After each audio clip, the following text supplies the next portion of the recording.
கேரள வனப்பகுதியிலிருந்து எடுக்கப்பட்ட இயற்கையான மருத்துவ குணம் கொண்ட மலைத்தேன் மொத்தமாகவும் சில்லறையாகவும் கிடைக்கும். Karpagarajan traders, number 11, Muruganandam compound, VAO office அருகில், வண்டியூர், மதுரை. For contact 9962674454. திலகர் அதனுடைய இயக்கத்தின் தலைவர், சுப்பிரமணிய பாரதியார், வஉசி, நேதாஜி இவர்கள் அத்தனை பேரும் அதில் இருந்தார்கள். தேவர் அவர்களும் நேதாஜி அவர்களுடைய வீரத்தையும் தீரத்தையும் பார்த்து அவரையே தன்னுடைய தலைவராக ஏற்றுக்கொண்டார்.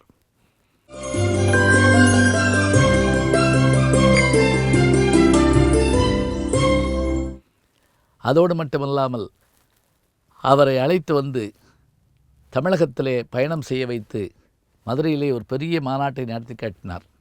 இன்றைக்கு கூட நேதாஜி திடல் என்ற ஒரு இடம் இருக்கிறது மதுரையிலே, நியூ சினிமாவுக்கு பக்கத்திலே. அங்கே அவருடைய திருவுருவச் சிலை இருக்கிறது, நம்முடைய சுபாஷ் சந்திர போஸ் அவருடைய திருவுருவச் சிலை.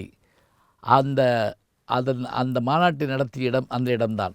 சுபாஷ் சந்திர போஸ் அவர்கள் தீவிரவாதத்தின் மூலமாக பெற வேண்டும் என்று சொன்னபோது அதை மறுத்த காந்தியடிகள் யார் காங்கிரஸுக்கு தலைமை ஏற்பது என்று போட்டி வந்தபோது அதிலே சுபாஷ் சந்திர போஸ் அவர்கள், நேதாஜி அவர்கள் வெற்றி பெறுகிறார். தோற்றுப்போன பட்டாபிராமன் அவர்களை பார்த்து காந்தி சொன்ன வார்த்தை, பட்டாபியின் தோல்வி என் தோல்வி என்று சொன்னவுடன் நேதாஜி அவர்கள் தான் பெற்ற வெற்றியை விட்டுவிட்டு வெளியில் வந்து ஃபார்வர்ட் பிளாக் கட்சியை தொடங்குகிறார். அந்த ஃபார்வர்ட் பிளாக் கட்சியினுடைய தமிழகத்தினுடைய பொறுப்பு, தெற்கு பகுதி பொறுப்பை தேவர் அவர்கள் ஏற்றுக்கொள்கிறார்கள். அப்படி ஏற்றுக்கொண்டதோடு மட்டுமில்லை, வெளியிலிருந்து ஆதரவு பெற்று வெள்ளையினை விரட்ட வேண்டும் என்று நேதாஜி அவர்கள் படை திரட்டுவதற்கு முயன்றபோது அவரோடு உடனிருந்தார் என்பதற்காக தேவர் அவர்கள் கைது செய்யப்படுகிறார். கைது செய்யப்பட்டு சிறையில் அடைக்கப்படுகிறார். பிறகு ஃபார்வர்ட் பிளாக் கட்சி தொடங்கியதன் காரணமாக காங்கிரஸிலிருந்து வெளியேற வேண்டிய ஒரு சூழல் ஏற்படுகிறது. அப்போது யார் அந்த இடங்களிலே போட்டி போடுவது என்று வந்தபோது முதலிலே நகரசபை தேர்தலிலே போட்டியிட்டு வெற்றி பெறுகிறார்.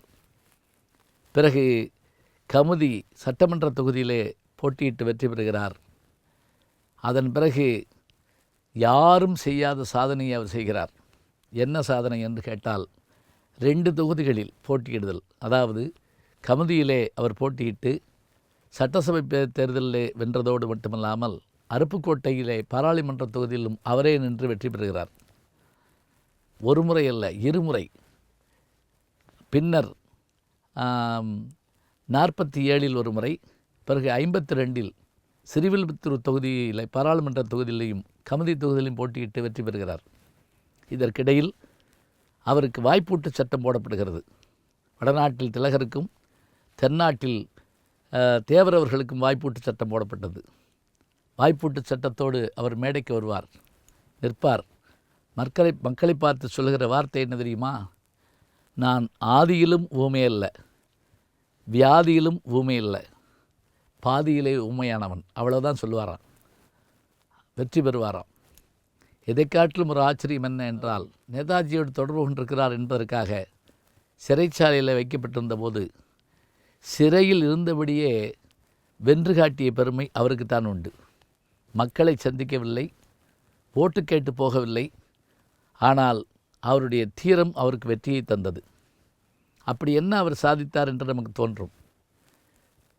கைரேகை சட்டம் என்ற ஒரு சட்டம் இருந்தது. ஆங்கிலேயர்கள் எல்லோரையும் ஒடுக்க வேண்டும் என்பதற்காக வீரம் மிகுந்த இனத்தாரை எல்லாம் அந்த கைரேகை சட்டத்துக்குள் கொண்டு வந்து திணித்தார்கள். மாலை நேரமானால் இளைஞர்கள் எல்லோரும் தங்களுடைய பெருவர்களை கொண்டு போய் அங்கு பதிக்க வேண்டும் என்று இந்த சட்டம் இருந்தது. இந்த சட்டத்தை கடுமையாக எதிர்த்து போராடி காங்கிரஸில் இருந்தபோது தேவர் அவர்கள் சொன்ன ஒரு வார்த்தை என்ன தெரியுமா? விரலை வெட்டிக்கொள், போய் விரலை பதியாதே, வீரத்தோடு வாழ்வது தான் வாழ்க்கை என்று முழக்கமிட்டார்.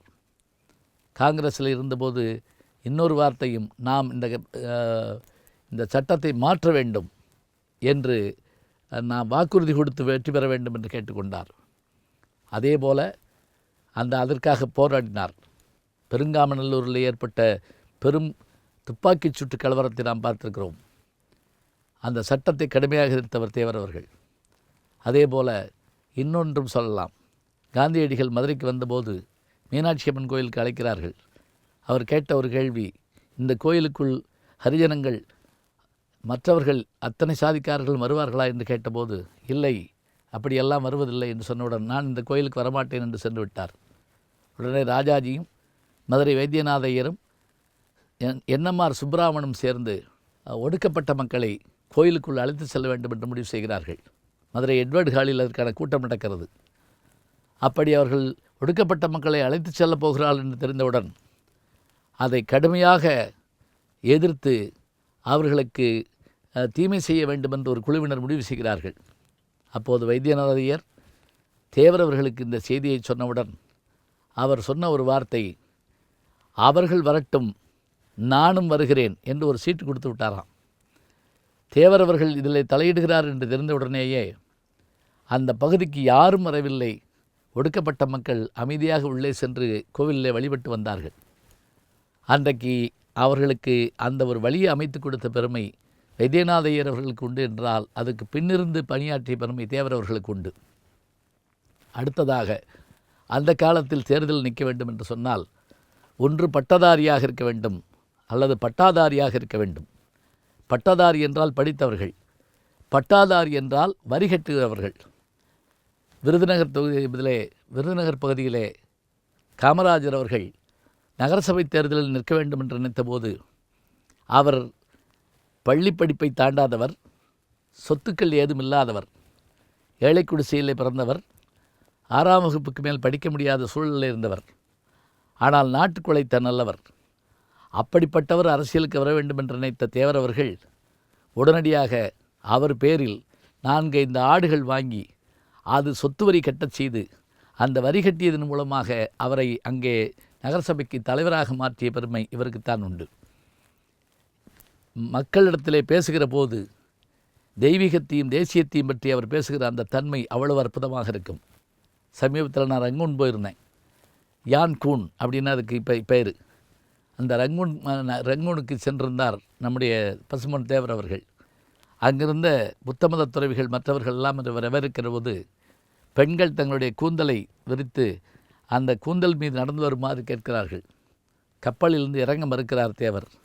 தாய்க்குளத்தை தெய்வமாக கருதுகிறவர்கள் எங்கள் இனத்தார், ஒருபோதும் செய்ய மாட்டோம் என்று சொல்லி கப்பலிலிருந்து இறங்க மறுத்தார். மற்றவர்கள் பிறகு எழுந்து கொண்டவுடன் அவர்களை வணங்கி கொண்டே சென்றார். நான் இப்போ போயிருந்தபோது அவர் பேசிய பேச்சை அவர்கள் அங்கு பதிவு செய்து வைத்திருக்கிறார்கள். அத்தனை ஆச்சரியமும் பெருமையும் இருக்கிறது. அதே போல் அவர் மேடைகளில் முழங்குகிற போது எத்தனை ஆச்சரியமும் பெருமையும் இருக்கும். அங்கே செட்டிநாட்டு பகுதியிலே வெள்ளையனை எதிர்த்து போராட்டங்கள் நடந்தபோது காங்கிரஸ் தலைவர் ஒருவர் மேடையில் பேச வருகிறார். அப்போது காவல்துறை அதிகாரி ஒருவர் வந்து பேச வந்தால் துப்பாக்கியால் சுடுவேன் என்று சொல்ல அந்த கூட்டம் அன்றைக்கு ரத்தாகிறது. மறுநாள் அதே கூட்டத்திற்கு போன தேவர் அவர்கள் மக்களையெல்லாம் வரவழைத்து, இதோ நான் வந்திருக்கிறேன், நேற்று துப்பாக்கியோடு வந்த அந்த காவல்துறை அதிகாரி இப்போது வரட்டும், என் நெஞ்சை பார்த்து சுடட்டும் என்று சொல்லி நிற்க அந்த இடத்திற்கு அந்த காவல்துறை அதிகாரியும் வரவில்லை, அவரை சுடவும் இல்லை. ஏனென்றால் மக்களின் அபிமானம் பெற்றவர் அவர் என்பதை நாம் தெரிந்து கொள்கிறோம்.